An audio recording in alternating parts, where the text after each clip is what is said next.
So hello and welcome to Inspiring Interviews, Conversations about Breath. My name's Benedict Beaumont. I'm from Breathing Space School of Breathwork. And in this space, each week I interview a well-known breathwork facilitator or an inspirational leader to find out about their journey, to find out how they stepped into their power, to find out how they became the awesome person that they are now, and how they transform other people's lives by hearing about their own journey. We will be taking some breaths together. We will be finding out about who inspired Julie Ann along her journey. Because today I am indeed joined by Julie Ann Horrox from Love in the Breath. Now, before I do this interview, I always ask my interviewee, my guest, to ask them what would they like to be read out about them. So this is what Julie Ann said. So Julie Ann is a certified transformational breath facilitator and a group leader with over 20 years of experience of conscious breathwork. She organises the personal and professional training programme in Glastonbury, and she has travelled the world as a member of the International Breathwork Foundation, and she works for the prestigious Origo programme in Somerset and London. She was a founding member of breathingcircle.org and runs monthly circles in Glastonbury and Bristol, as well as running regular clinics and workshops in the Southwest and South Wales. But this is the bit that I'm really interested in. I want to know about her Northern working class Church of England roots and how God comes into breathwork, and how she found breathwork in a magical synchronicity in 2000, and then her transition from being a rebirther to being a transformational breathworker. So in terms of breathworkers, Julie Ann is one of the big hitters. She's one of the big cheeses. She's one of the movers and shakers in the breathwork world. So I feel very honoured to have you here, Julie Ann. Thank you for agreeing to come on. Thank you. Thank you so much for inviting me. Yeah. Wow, sounds amazing when you say all that. Yeah. So I always like to start these interviews if we can just take a breath together. And if you're watching this either live on Facebook or on YouTube a little bit later, I really encourage you to join in with us and to really connect with us both just by taking a breath together right now. Let's do that.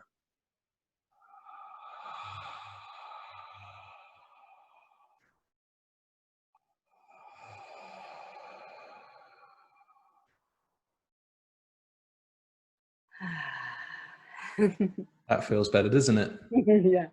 Yeah. So let's get started. So there's a little bit about you, Julie Ann. But what do you think are the most important things that people should know about you? What is your 101, if you like? What are the important things about you? I'm going to give you 90 seconds maybe for you to deliver as many facts, and it could be something simple like where you live and, you know, Okay. what your life looks like right now under the pandemic, but it could be other things as well. It could be about your personality, whatever. We'll go through in more detail through your life, but 90 seconds. Julie Ann Horrox, 101, off you go. Okay. I can't remember what the question was. 90 seconds of details about your life. Oh, details about my life. Okay. So I grew up in Macclesfield, and in a very working class environment, quite suppressed in a lot of ways, quite Christian, and was always a bit cheeky. And yeah, now I live in Glastonbury. I have to pinch myself to think, oh my God, am I actually living here and working here? From a very hard working background where you had to work hard to, you know, to get anywhere, I have shifted into doing what I love, to helping people, and yeah, my life has really transformed with the breath. Yeah, that's it in a nutshell. Well, that's a great start, and I'm hearing now you're living in magical Glastonbury, which is just an astonishing place to be. And there's a lot of breath work around Glastonbury as well. I think I know 4 or 5 different facilitators around there. So, you know, and I've run retreats there as well. I know what a special place it is there. So lovely that you're in such a magical place. and I'm hearing about your childhood and your background growing up in Macclesfield in a, you know, a religious background and a very hard-working background as well. So I think maybe we'll start there. Yeah. Now, what I do with these interviews, I really want to inspire people around breathwork. You know, it is my passion and my profession, and I find the best way to do that is, the most inspiring thing for me is to hear people's stories. And that isn't always the kind of the glossy shop front, the kind of the amazing things that they've done.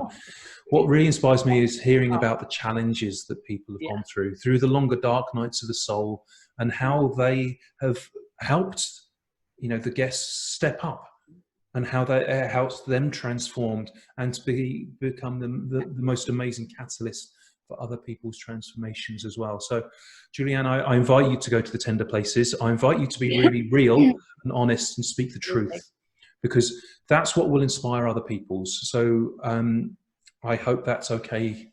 I hope that's okay with you. Absolutely. Yeah. Okay, well, let's start with little Julianne in Macclesfield. You know, when you were little, tell us about little Julianne and what her life was like. Paint us a picture. Yeah, so I've actually, she's my profile picture at the moment, because I visited my sister and we went through old photographs. So little Julianne's very much, well, always is, because our inner child's always with us, aren't they? So yeah, what my passion was, and I think what got me through as a really little Julianne was watching black and white movies. I wanted to be dancing on the stage like Ginger Rogers and Fred Astaire. And actually one of my breath teachers was on stage with Ginger Rogers. So that, yeah, just shows you the synchronicity that has happened in my life. That's been amazing. But yeah, I think that little Julianne was, didn't know who she was at all. You know, I grew up in a very working class, big family. Like we all lived in Macclesfield, everybody knew one another, and in that way it felt very safe. You know, if I ever had visitors as a teenager and walked up the high street in Macclesfield, like, hi, it's a bit like Glastonbury, really. Very small town. So in that way, quite safe. My grandparents spent a lot of time. In fact, I was brought up by my grandma because my mum was very young and at work.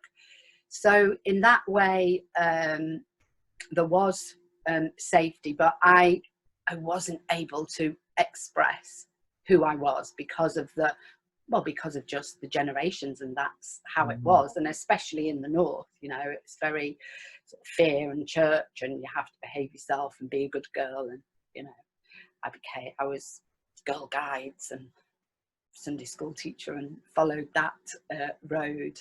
And I escaped.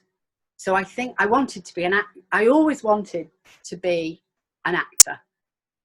And so I'd watch these movies and I would dance and I would sing and I'd go off in a fantasy world. I think that's how I survived. And actually now looking back in hindsight, I think that really what I wanted to do as an actress was to be able to just cry and feel my grief and feel my pain, and to be able to scream and go, Rah! You know, really get in touch with my emotions, which wasn't okay, wasn't allowed. So yeah, I survived going off into this fantasy and drama of watching black and white movies, and yeah. That's a really powerful image, and I love that. So, like on one hand, you've got, you know, the close community. You've got a village there of, you know, of parents and grandparents and aunts and uncles, and you know, like lots. Yeah. But then there's also that side of you that wasn't met, that side that wanted to express, and maybe you found that out in movies. So yeah, tell me a little bit more about your family. And you know, you've mentioned that there, you know, I can imagine that kind of community, that kind of northern working class community, how Oh, tremendously like supportive mate. it is, but then also that inability to communicate and express. So maybe tell us a little bit more about your family and the environment, and you know how that was challenging for little Julianne.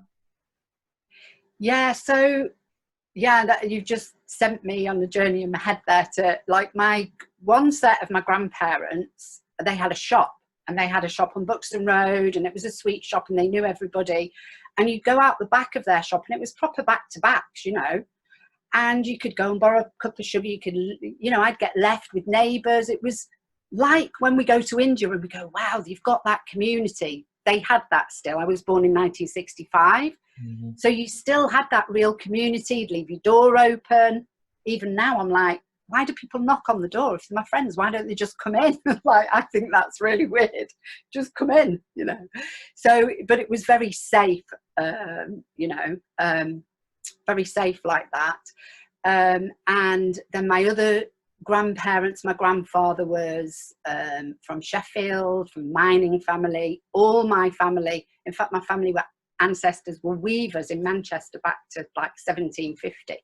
So strong women, outspoken. Everybody had a strong opinion. So it was like, yeah, growing up with a lot of opinions and a lot. Everyone was always fighting and shouting, and you know that was quite normal. So remind me what the question was. Okay, no, I think that's great. So that rough and tumble household that you have. Yeah.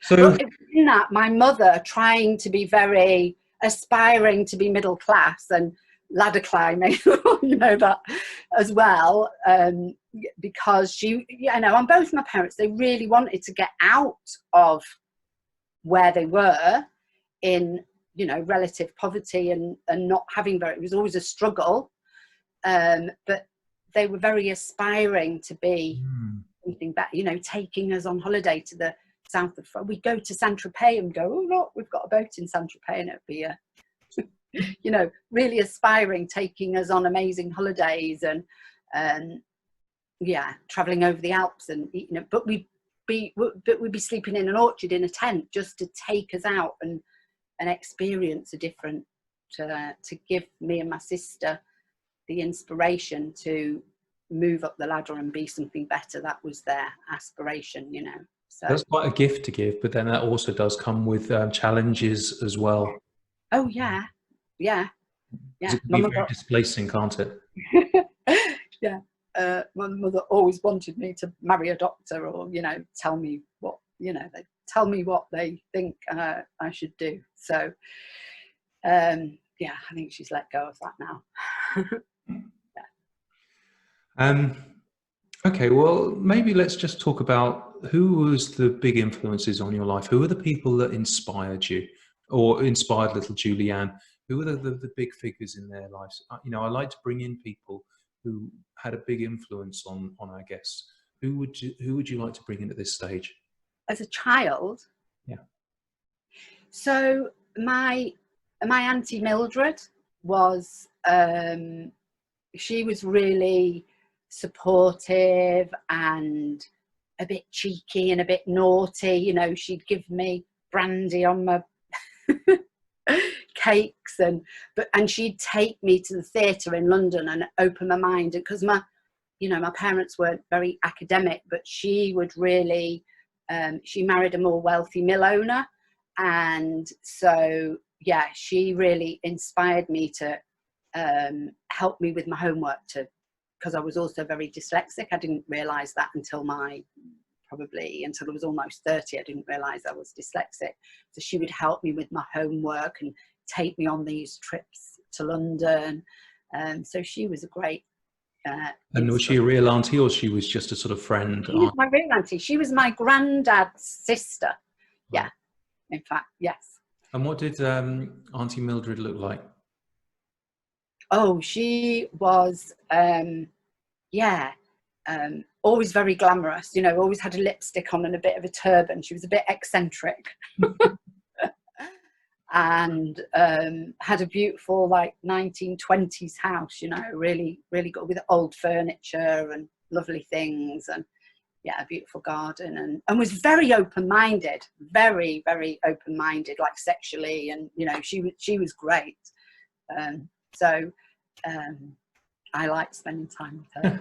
Yeah. And well, to have someone like that who may be in a slightly different social class, and you know, someone who can Yeah. take you to places, that must have been a magical experience for little Julianne.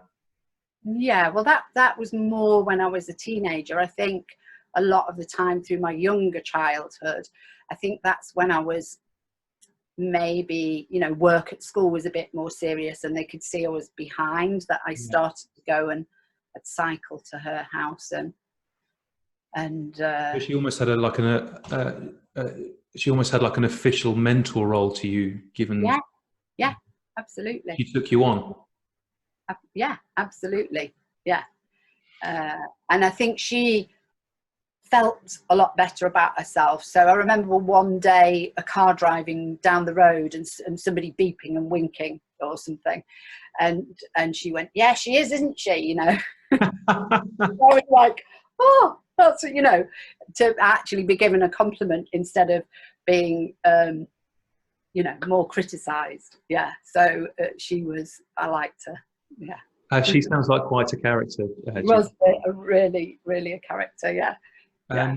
So let's have a breath with Auntie Mildred to really acknowledge her. Yeah. Yeah.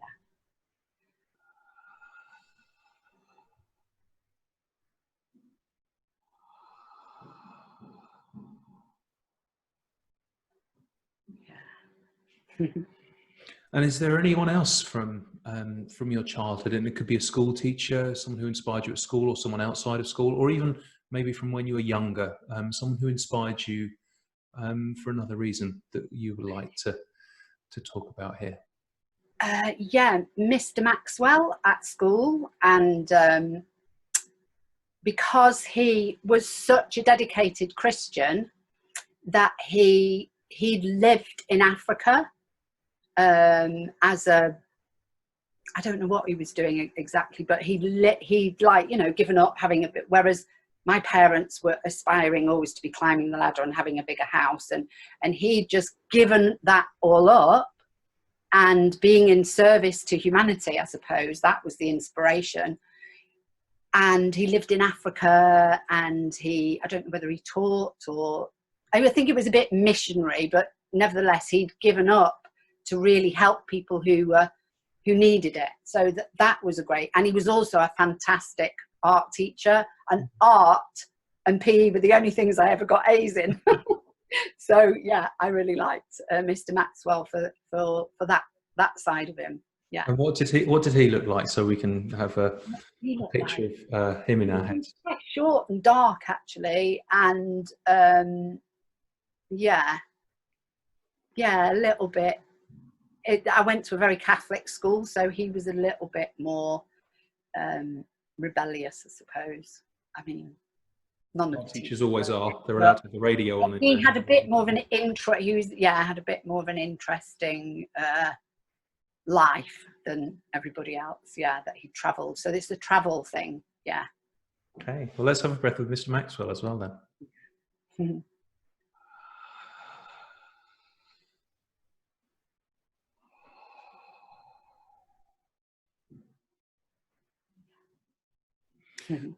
Thank you. Now, you've mentioned this a couple of times, actually, your kind of Christian upbringing and that influence in your life, you know, and I know that it will echo as we go through your life. So maybe tell us about what religion or spirituality was like, you know, maybe growing up when you were a small child, but also when you were growing through your teenage years as well. What was religion, and what was spirituality, and what was that non-material world like for Julianne? Yeah. So I think this stood me in such good stead when I went through my, you know, darker parts of my life later on. The fact that I had that really strong connection to the divine, even though it was, you know, Christian and all the trappings and the confusion about that. But nevertheless, going to church every single week. My grandma was a Sunday school teacher. We used to walk from her. We often stayed at her house on Saturday night when Mum and Dad went out, and then we'd walk. Yeah. Actually, in Macclesfield, there are 108 steps. Yeah.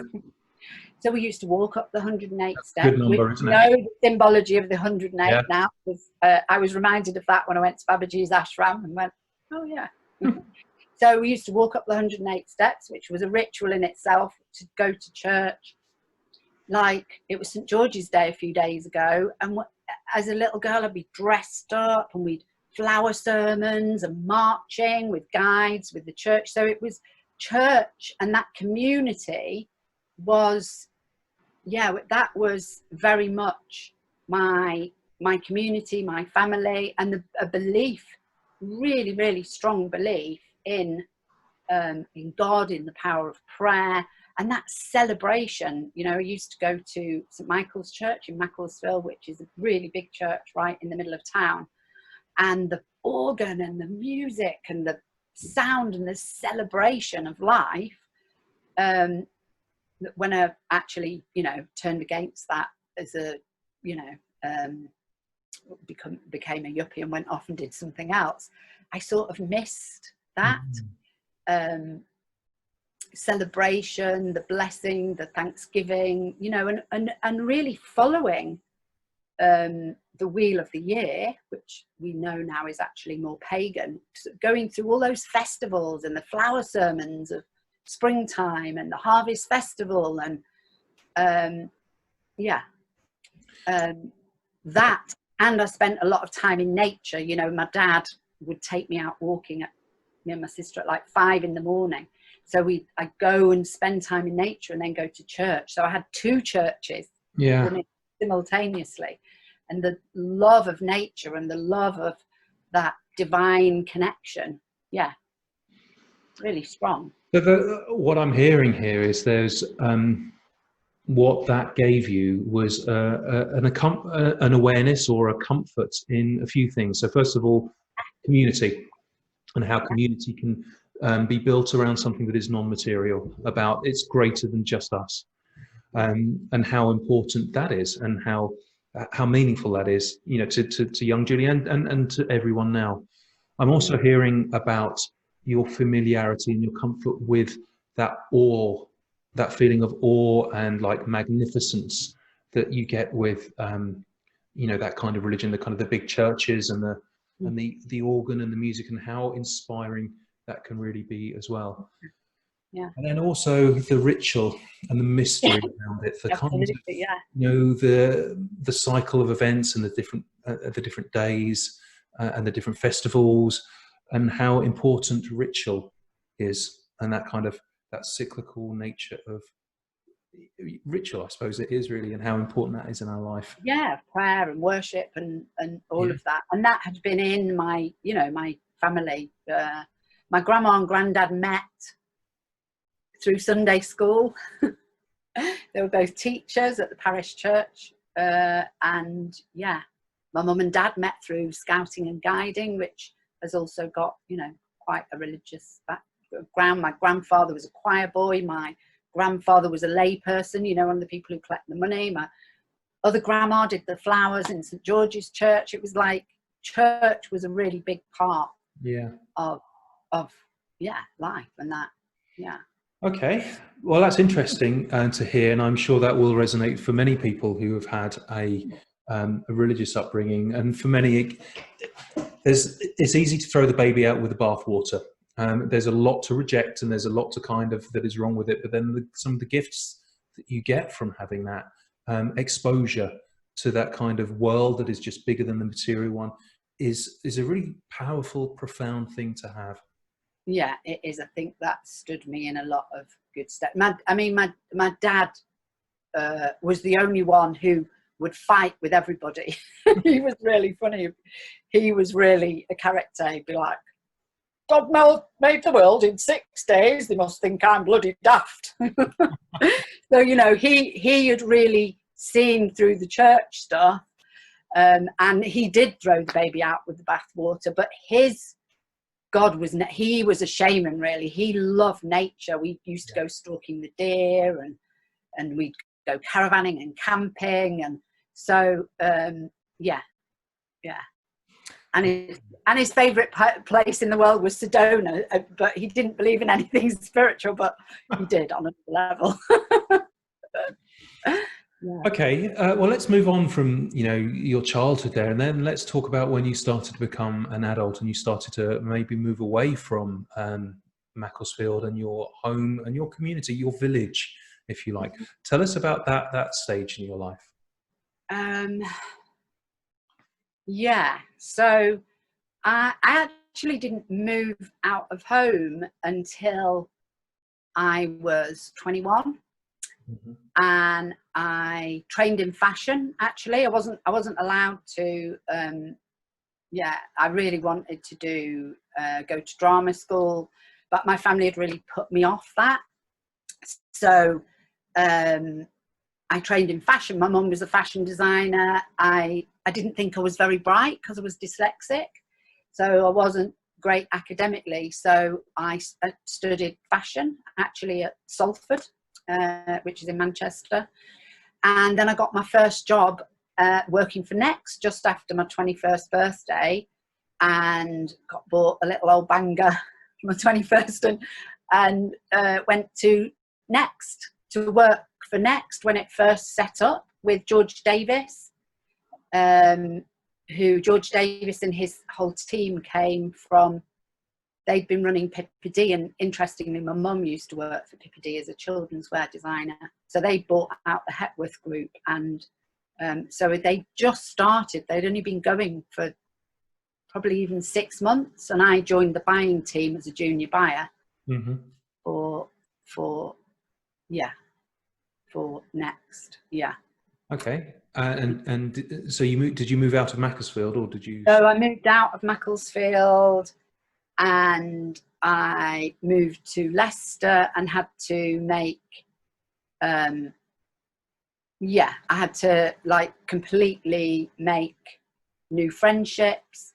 So then I became quite a yuppie, really, but I really wasn't happy during that time. It was a lot of drinking, a lot of sleeping around, and just going out and getting really hammered. And then work, just getting on with work. I wasn't really happy at all during that period. Yeah. I mean, in some ways, it feels like this kind of move, out to being a yuppie, as you say, to kind of a professional environment, to a new city.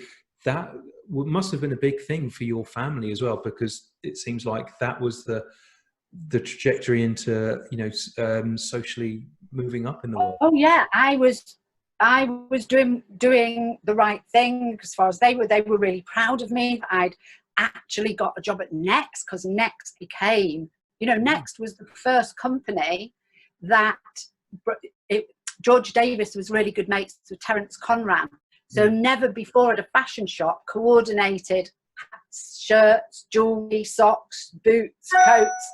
It hadn't happened before, so it was a really big thing. So yeah, they were really proud of me that I'd done that, but it was all about the ladder climbing and the success. I never once got asked, how do you feel? I remember coming to Glastonbury for the first time like more than 20 years ago, and actually then even being terrified when people asked me how did I feel.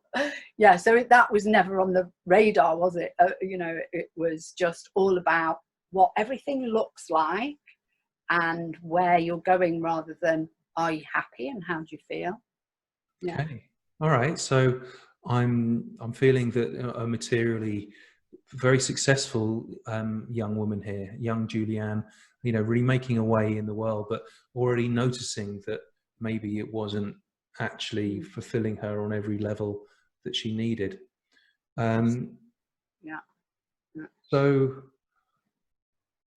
actually, let's just pause here for a second. Is there anyone from this period in your life who, was an inspiration to you, that supported you, or you would just like to mention here, who was an important influence on your life?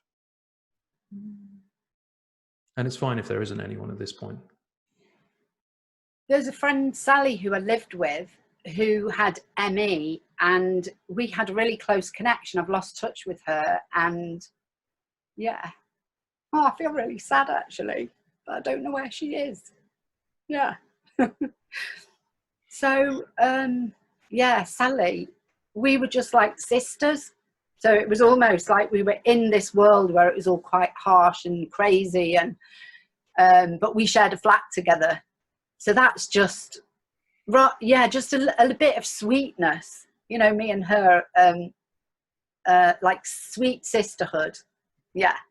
So that, yeah, that was a real beauty. But I don't think there was anybody, because they were all fashion, hard faced, you know. It was like there weren't, that world was, yeah, you know, I survived in it because I thought that's what I should be doing, but actually I was too sensitive. That wasn't the world that I was meant to be in, you know. Yeah. Okay, well, let's have a breath with Sally and that little moment of sweetness and sisterhood. Yeah. And I'm sure that there are other people who remember that period when they were young, Yeah. you know, in a flat and in a social when they're becoming an adult, and yet they still have those kind of friendships. So, yeah, I certainly resonate with that, and I'm sure other people will as well. Yeah. Let's have a breath, Sally. Yeah.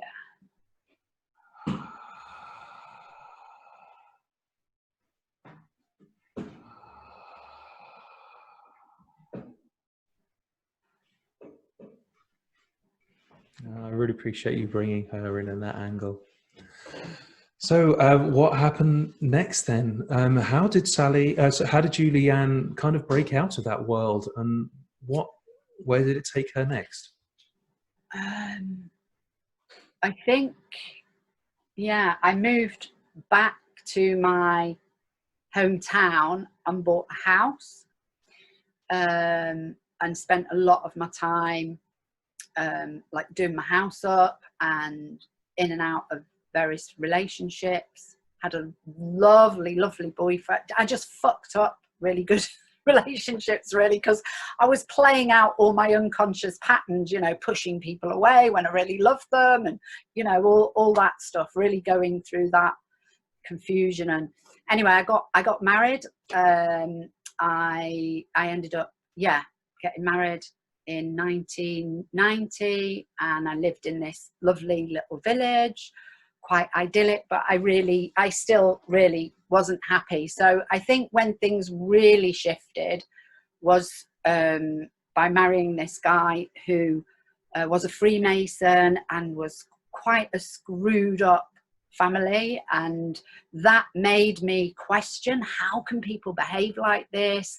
How can people, you know, treat me like that? And started to get a bit more self-conscious, really started to really wake up my feelings and emotions. And actually when we went through the divorce, I think we were together like 3 years, and we have a daughter. That's my eldest daughter, Georgie. Yeah, when we went through that divorce, which was a real, yeah, really hard, going through court, and that really got me in touch with my pain.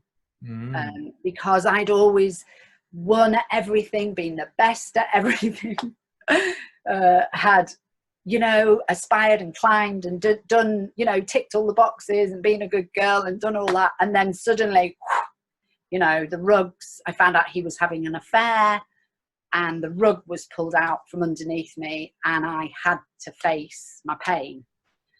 And yeah, so that was a really massive shift. Yeah.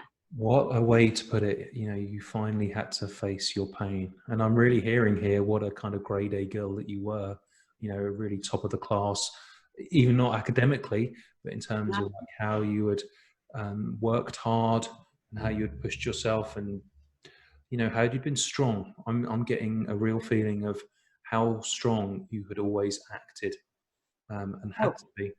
Yeah. Well, I'd had to be, because my parents were always fighting and, you know, very strong and opinionated. And so I had to be really tough in a way to survive. So I'm very resilient.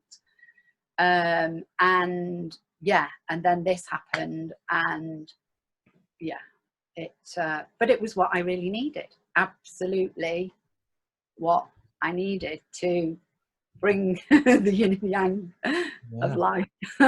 So you are there, so what will you be, sort of around 30, around then? Maybe Yeah. just around it, just a bit Yeah, younger. 27.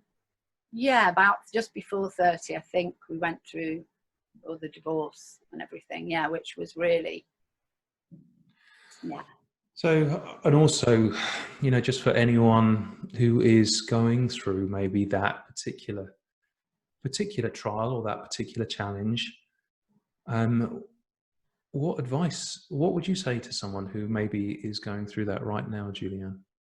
Oh my God, get a solicitor who deals in non-violent communication. Get a conscious solicitor, because all solicitors do is throw shit at one another so they can make more money and drag it out through court longer. Money for the boys, get a solicitor who is learn non-violent communication, so you can communicate and learn and grow together and see it as a healing opportunity. I had no idea about that. We just got into a massive battle and it was really painful. So that would be, and work with the breath worker to actually get in touch with the feelings that come up, rather than just throwing your shit at one another, which is how they make money, isn't it? Like, wind them up, throw the shit at one another and make money. So do it as consciously as possible. And Okay, so I can really feel, that young woman, well, mother really, who really worked hard and done everything right. I'd really tried to do everything right, and yet still shit things had happened to her, and she's still going through a tough time. And I can really feel that the confusion that must bring. Why is this happening to me? Yeah, but that was great, because that started. Yeah, why? I think actually, let me go back to being a Christian, and because this ties into it. So, C of E church, and then because I didn't pass my 11 plus, I went to a Catholic school because my mum and dad couldn't have me going to the, crappy comprehensive. So my uncle, who I think had a bit of money, I think he might have even bribed them, I don't know, my Uncle George, he got me and my cousin into the Catholic school. And so the only time I ever thought, oh, I'd really like to study that at university, was theology, because I was really intrigued with how can Christians believe in, like the body and blood of Christ, and Catholics actually believe in transubstantiation, these theoretical differences. So that was the only time I thought how that I would really like to study something. So then when I married into this family and married this guy who was clearly deeply damaged and wouldn't speak, wouldn't go to he wouldn't come and have counselling with me, wouldn't work through anything, was in denial, didn't even think it was wrong to kill people. I was like, how can people think like that? Why do people? So all of this was sowing the seeds of wanting to understand humans, wanting to understand why people behave like they behave. Yeah. So it was almost like I was getting a training in starting to see behaviors and see how people play out the patterns. And yeah. Okay. that seeds have been laid, but this was maybe the fertilizer, if you like, that actually started all those little things to germinate inside of you. Yeah. You. So, and that is a great gift, actually, to be able to recognize. And that's the marker for me, one of the truly great teachers when they can use their own suffering and their own hardships to transform themselves, and then others as well, and to bring the gifts and the gold that they learn through those difficult times to healing for themselves and for others. That for me is, that is what I feel is one of the greatest gifts that people can do, to bring out there. So amazing that you was how did that manifest then? How did that awakening start to manifest in your life? How did all of that awakening and that kind of realization and those questions, what happened next? I had to go through much deeper pain first. That was the start of it, really. Oh, great. Well, tell us about the deeper pain. So then it was like, okay, so what happened then? There were a few neighbours that I started hanging out with, and I started smoking a bit of weed, and then I had my own business by then. I had my own interior design business where I was doing up houses and curtains and colour, and so I was already doing transformation. I think you mentioned that before. I was already like fashion business, taking fabric, transforming it into beautiful things. Then that changed into doing wedding dresses, and then that changed into doing up people's homes. So I was already doing that. And then I had a girl who came to work for me, who I'd shout at her. I'd like let all my stuff out and be like, because she'd done something wrong in the sewing room or something.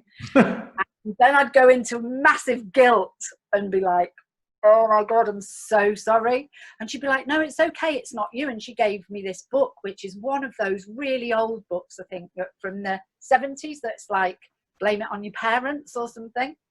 So this is the first time that I'd heard about patterns and stuff, so I started to read this, and then I started to read Kindred Spirit, and then I met a boyfriend who was really much switched on to this. I started to look at crop circles.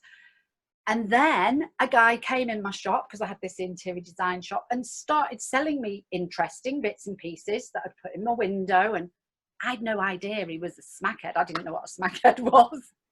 And he said, have you ever done a pill? And I was like, no, but I'll try anything once. Now, actually, there's another piece of this, because I would have never said that, because my family were like, you don't do drugs, you don't, you just don't go down that road.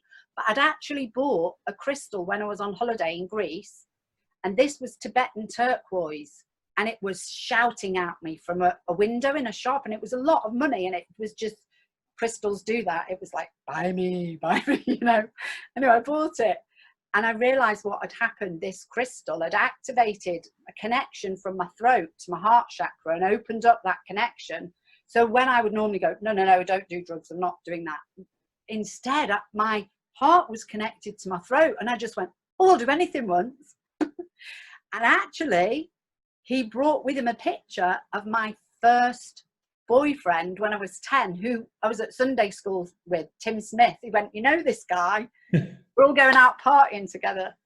So that was a big moment. That really shifted it. I went out, I did ecstasy for the first time, and that just blew my mind away. I feel like that had to happen to me to lock me. It was like the key to unlock me from this restricted, controlled, and enable me to start to stand in my power. But then it had a very dark side, because I got lost in that world for a while.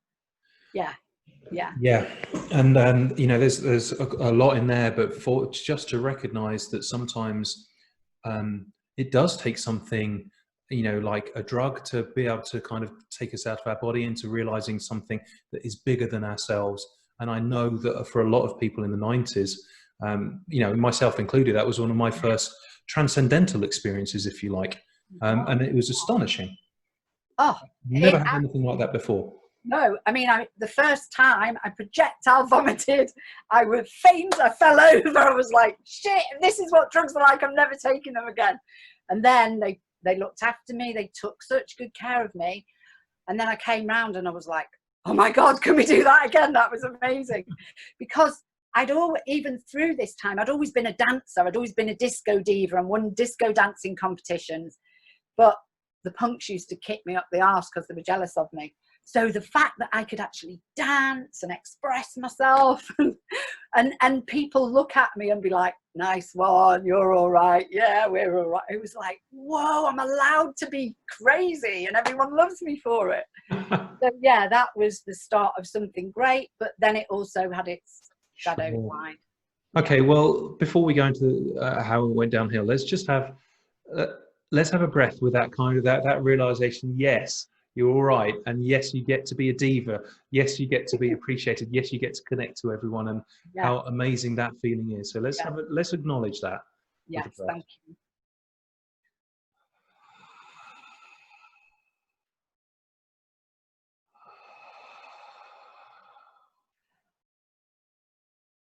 Blessings to the divas. Yes, the divas. And if it's okay, are you okay to tell us how it went downhill from there?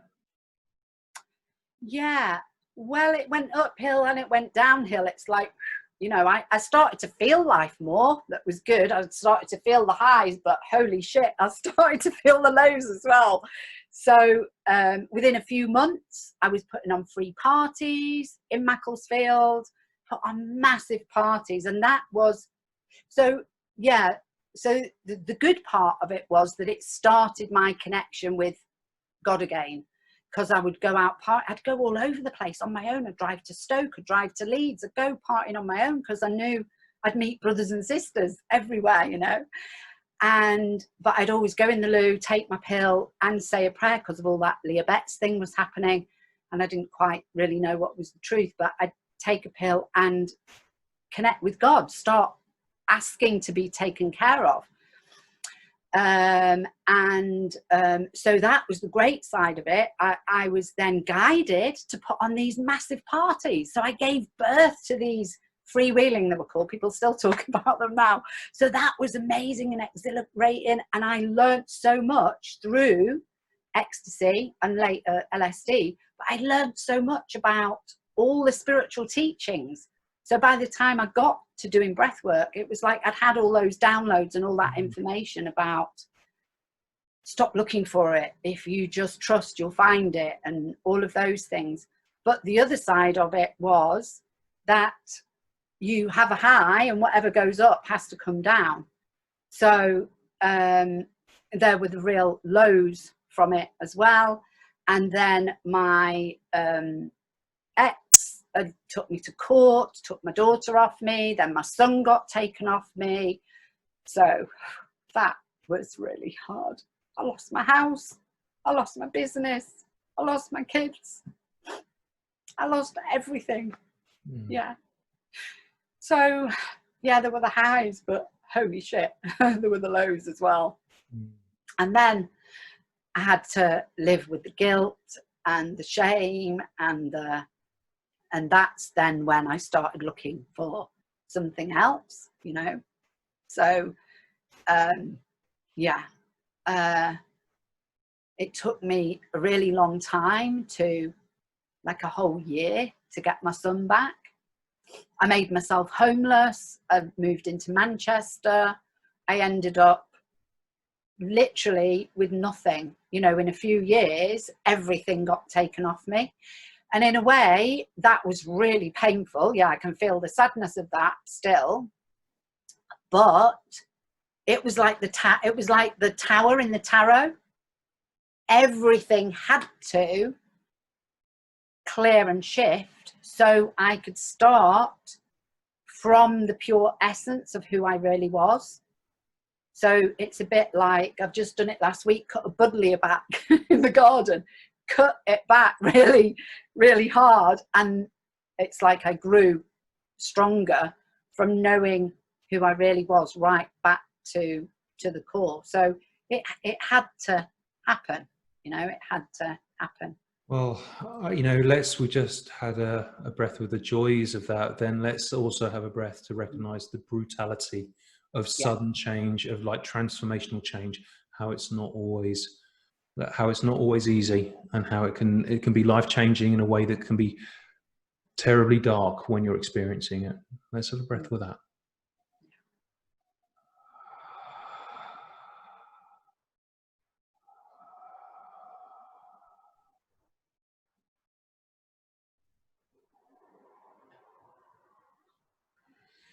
And if you could go back and just have a word, a couple of words or a sentence to Julianne at that stage in our life, what would you say?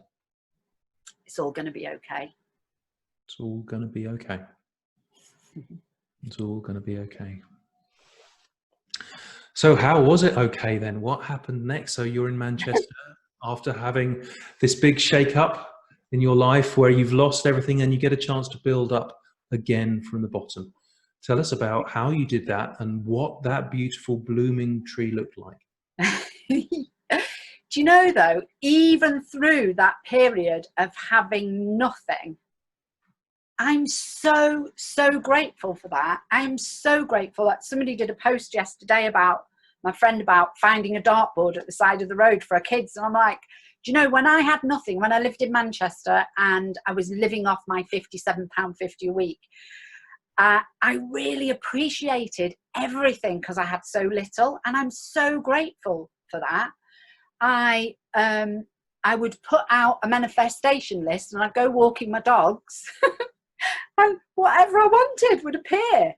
You know, I started doing a stall at festivals and I got this market stall really cheap. And then I was like, oh, I need some black paint to paint it because I was selling all UV stuff. And I literally walked around the corner and the councillor had left it just for me, cans of black paint. And then I go around to my mates and say, hey, I'm looking for some black oh, we've just seen some fabric in a skip. Oh, so we were off over the fence in the skip. So everything I wanted manifested, even though I had nothing. So I'm so grateful for that, because if I'd have always had enough, I would never have really learned the pure magic of of that magic working, even though things were really crappy. So okay, so I can see I can hear you picking yourself up, starting again, being exciting and entrepreneurial and adventuring. It's almost like you were a young woman again, having doing, you know, as you might do in your early 20s, kind of really starting out and growing in the world. Tell us where your adventures took you. Yes, because it was the real me. I could grow then from really who I was, and that's what that opportunity gave me. So I was lucky. I ended up with social housing that was really nice, and I only had my benefits, but I was also had a little stall in clubs, and you know, that's where I was face painting and selling pills and doing all that. So I always had a little bit of extra money, but I knew that like the ecstasy and the LSD had opened me up to seeing the world, the beauty in the world and the amazingness of, you know, oh my God, the Fabricini and how everything's related, and we're amazing that we live and survive and we heal, and we, you know, all those amazing realizations about how just incredible the world is and humanity is, and taking it right back to the bare bones. So from that place, I remember sitting in chill out rooms in clubs with this prayer, this deep prayer: God, please show me how we can feel high like this forever. So that was one prayer. I also, when my daughter got taken off me, rage came up in my body, and I was covered in eczema. They said it was the worst eczema the doctors had ever seen. It was totally incurable, and I'd wake up itching. That was the worst. I think I just wanted to die, which is why I was then taking more ecstasy, because at least I could escape and feel better. But I remember saying this prayer: how can we feel good without taking anything? And also I'd started to realize that I was continually bringing in abusive relationships, and that was my pattern and my responsibility. So please show me how I can clear through that. Lots of my friends, I was on the psytrance scene, so lots of my friends were getting into healing and meditation, and I was like, holy you know, the amount of stuff that I've got to clear, it's going to take a lot more than meditation. So that was my show me what it is that I have to do to move beyond these patterns, to feel great. And literally one day I was in a bookshop in Oldham Street in Manchester. It's not there anymore. And I used to read a lot of David Icke. So I was like, oh, another David Icke book. Or what's this? This is interesting. Leonard Orr, Rebirthing in the New Age. I was like, all right, forget David Icke. I'm going to read this. I couldn't put the book down. I was like, oh my God, this is what I've been looking for. I knew it. That was it. And I went round to my friends for coffee, party friends. And I didn't even tell her. I was like, oh my God, this is it. This is it. And she literally turned around and gave me the back of an envelope and went, oh, there's the name of that rebirther you wanted. I was like, I'm not even going to work out how that even happened. It's just one of those, because those sort of crazy things used to happen in that drug world, didn't they, all the time. So I started working with Christine McCallum, who very sadly just died before Christmas. And yeah, she was amazing. She took me through my 10 sessions. I would just vibrate with love and the tears and the anger and the frustration and all of the stuff that I've been holding on to. I could physically, literally feel it moving through my body and moving out. And I remember asking, where does it go? And composting into the earth. So it just was incredible. And that, I think, was the first time in my life that I'd ever really been held in really deep, unconditional love. And yeah, she changed my life massively, having those sessions, and really inspired me to, yeah, to do more. And yeah. Christine, did you say? Christine McCallum. And she was like the only rebirther in Manchester for years and years, and but really sadly died of cancer just before like the 11th of December. Yeah. Okay, well, I think we definitely need to have a breath with her, don't we? Yeah, we do. Changing your life.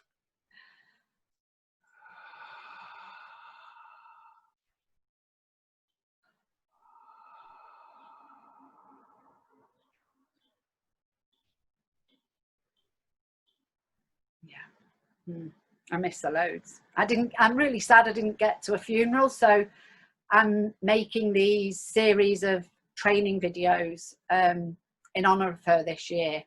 So yeah, amazing. So Christine McCallum then invited Christina Artemis from Bournemouth to Manchester to do a workshop. And Natalia Brown was at that workshop as well. That's the first time both of us had done a workshop. And yeah, that just blew my mind away, because I realized at that workshop that I had separation trauma.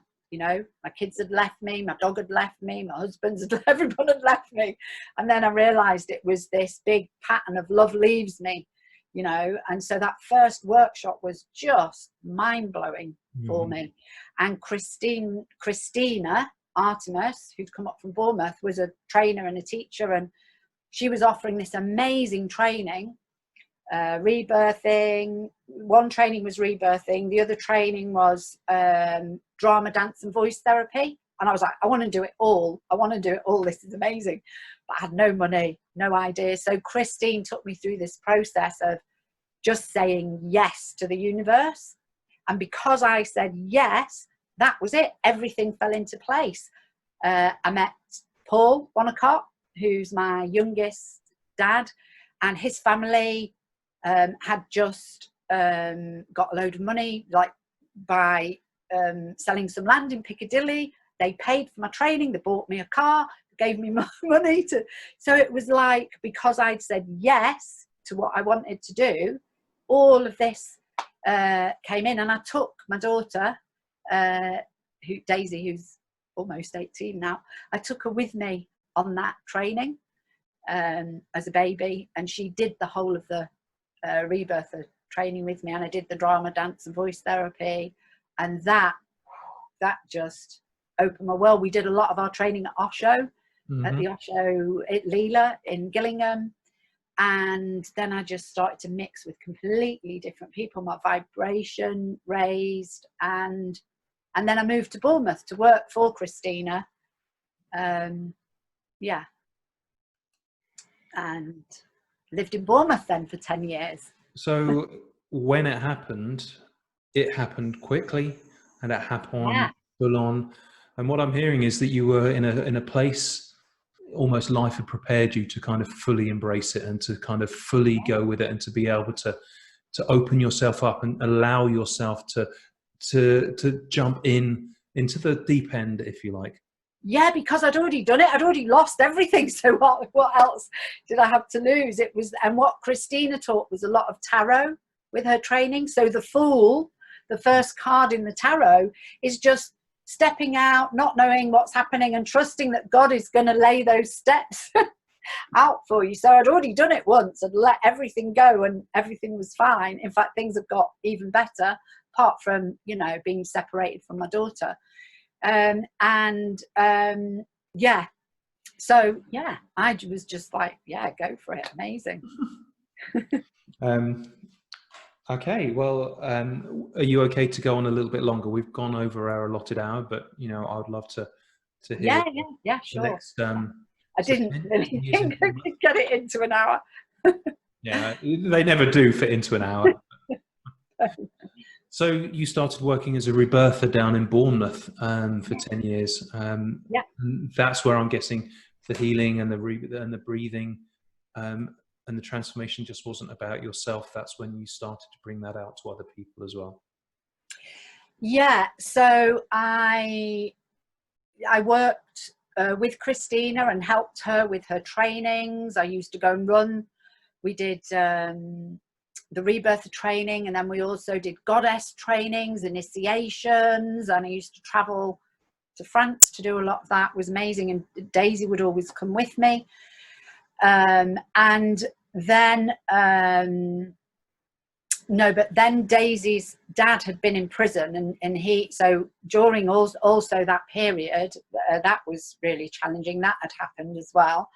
And when he came out, me and him sort of got back into doing the festivals and the stall, and I got back into using recreational drugs a bit of the time.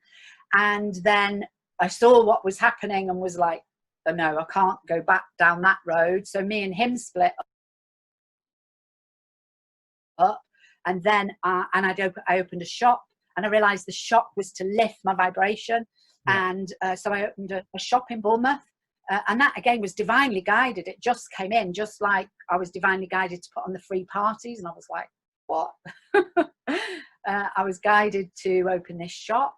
My father had died, bless him, not long before that. And he'd guided me.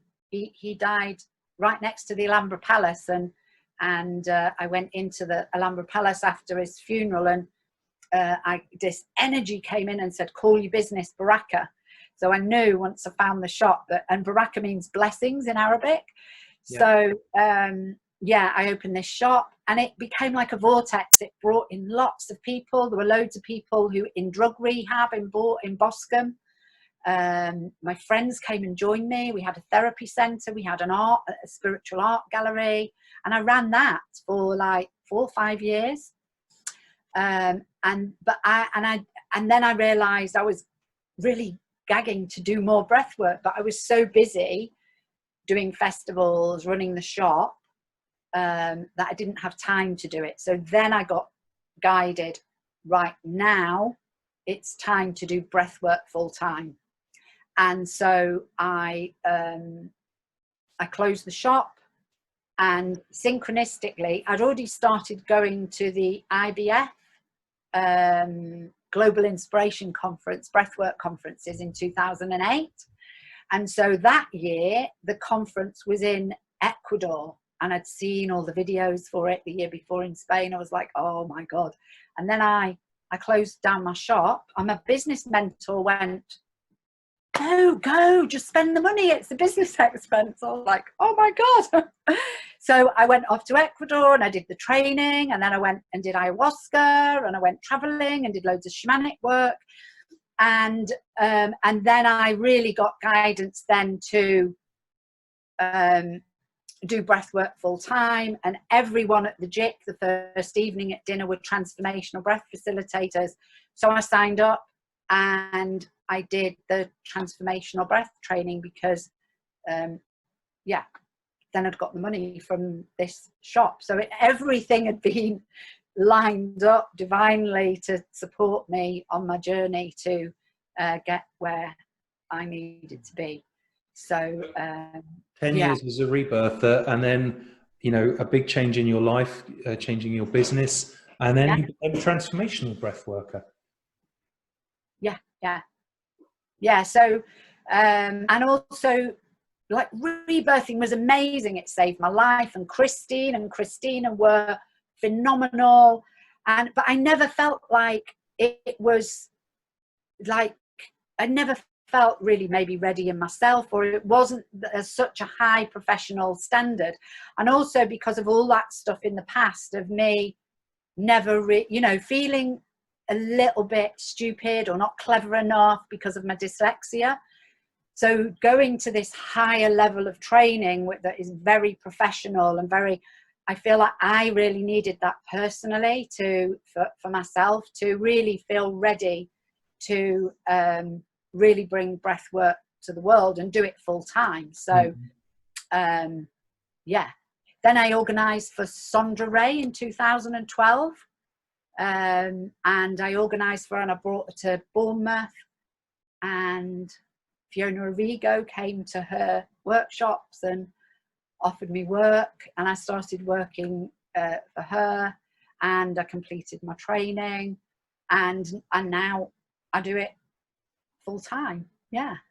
And just completely different person from when I first came here 20 years ago, like that, with my second husband going, oh, nobody talk to me and ask me how I feel, please, because I don't want to talk about that stuff.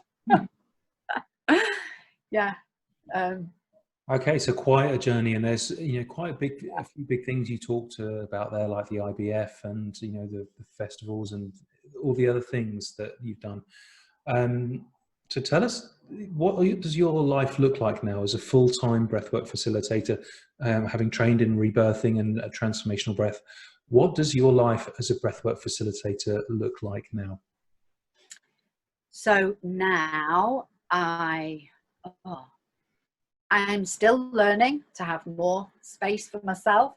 So having this lockdown for me is, on one level, an answer to a prayer, because I've been able to catch up with myself. You know, there's always a lot of paperwork and things as well, and admin, because I also run the training program. I do have a team of other people to help me with that now.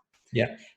For a non-left-hand brain person, I've really had to train myself to be organised. Yeah. But my dad ran his own business. My grandfather was a manager of British Steel Factory, so that's in my DNA as well. So even though I'm dyslexic, I can do the organisational side of things.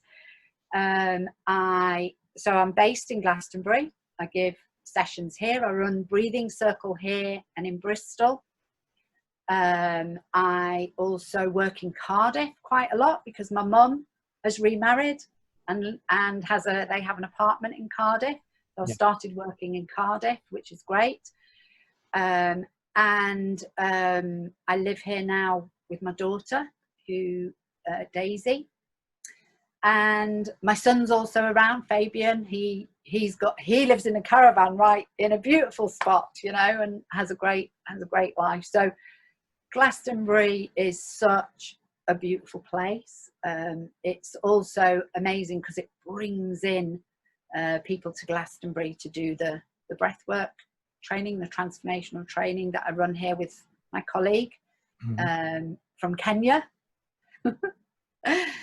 Vincent Olo. So we run that program here together, and it's so beautiful. I can go out of my door 5 minutes that way and I'm on the levels, another 10 minutes that way up the high street. I'm on the tour. It's just, it's a small town, so it's a beautiful community, you know, a bit like Macclesfield, everybody knows one another. And I'm loving it. I'm really enjoying being able to give back so much for this amazing, beautiful work, and inspiring people to transform their lives from wherever they are to wherever they want to go. And that doesn't have to look like my thing at all. Everyone's got their own unique journey where they're going, but it's just an honor to be able to support people to move forward to wherever they want to be. It is a privilege to do this work, isn't it? Yeah. It is an honor without doubt. And I can see the joy in your face and the energy as you describe your life now. And you know, so let's just honor that, you know, I know it's been a difficult journey at times, but where you are now seems such an amazing place to be, and you seem really content to live in joy. And great friends. And not many people actually allow themselves to live in joy. And it's amazing when you do meet someone who does.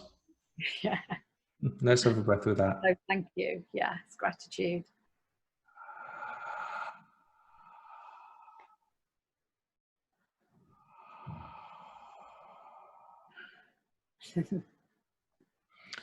So let's just do one last shout out. Is there someone who's inspiring you at the moment that you would like to bring in, that you would like to recognize or acknowledge?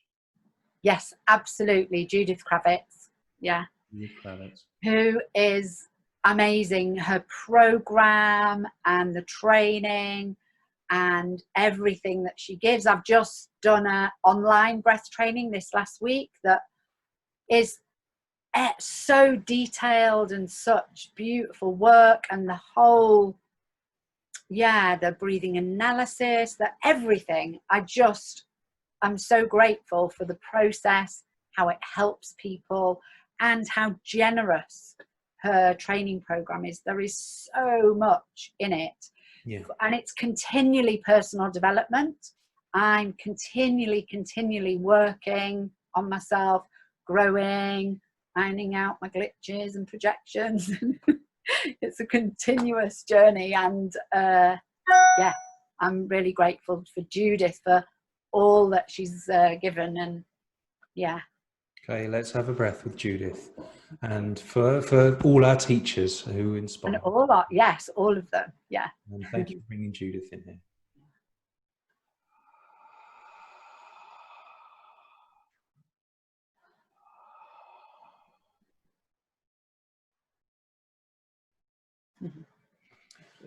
So I've got one more question to ask you, Julianne, but also I sometimes ask breath work facilitators if they've got a favourite breath exercise that they would like to share with everyone.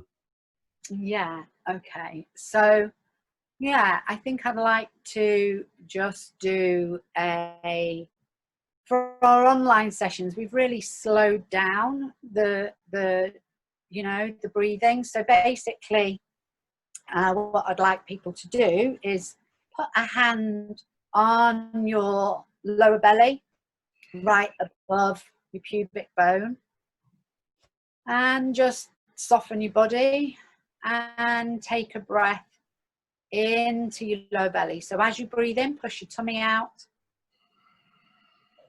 and then relax the exhale. So we're doing a connected breath.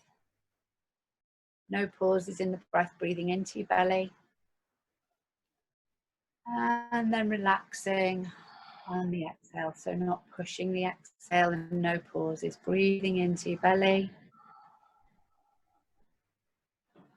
And I think what people really need right now, so keeping connecting your breath, pushing your tummy out on the inhale. Softening your shoulders. Softening your face. Just watching if you're frowning or if your shoulders are up. Just really relaxing your whole body. Breath in your belly.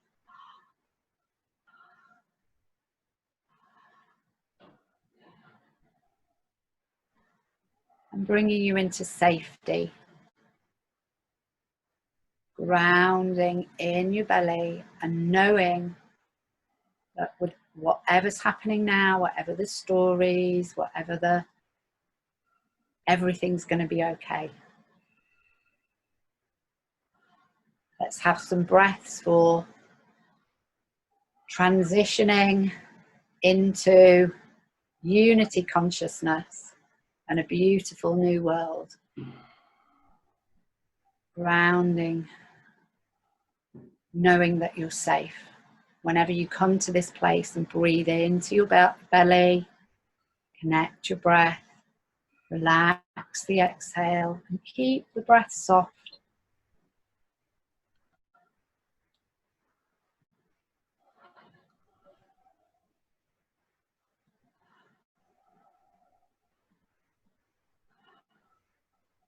Know whatever's happening in the world, you can always bring yourself to this place. Everything is going to be okay.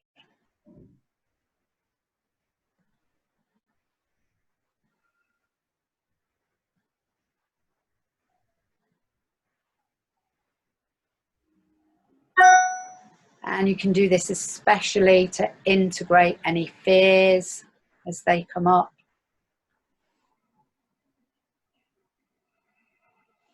And totally letting thoughts go. So just letting thoughts pass by like clouds. Not buying into any story or any drama. Just connecting your breath in your belly.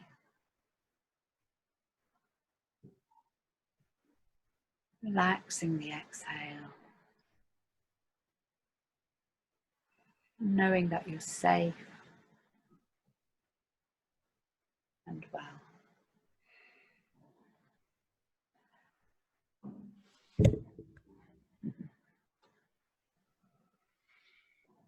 You're safe and well, and everything is going to be okay.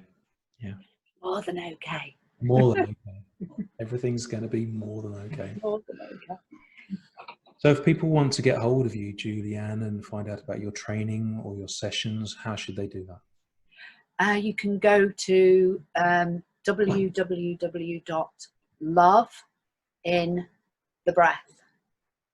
Yeah. Love. And I've got a Facebook page, Love in the Breath, and I've just created a YouTube channel. There's not much on it, but I've made a start.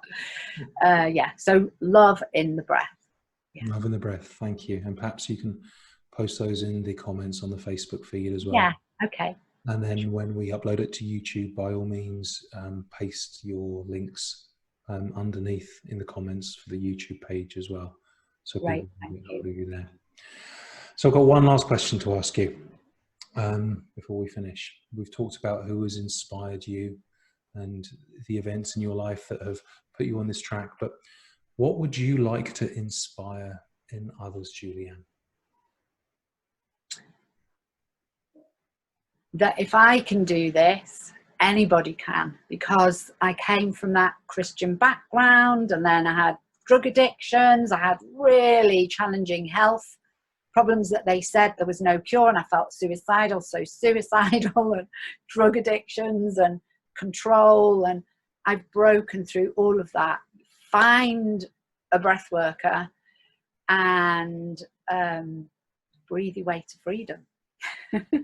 If you can do this, Anybody can. Find a breath worker and breathe your way to freedom. That's a lovely thought to end on. Let's take one final breath together, Julianne.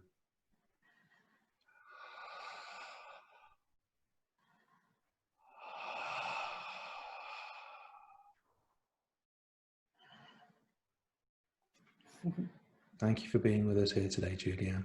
Thank you so much. Thank you for giving me the opportunity. Thank you.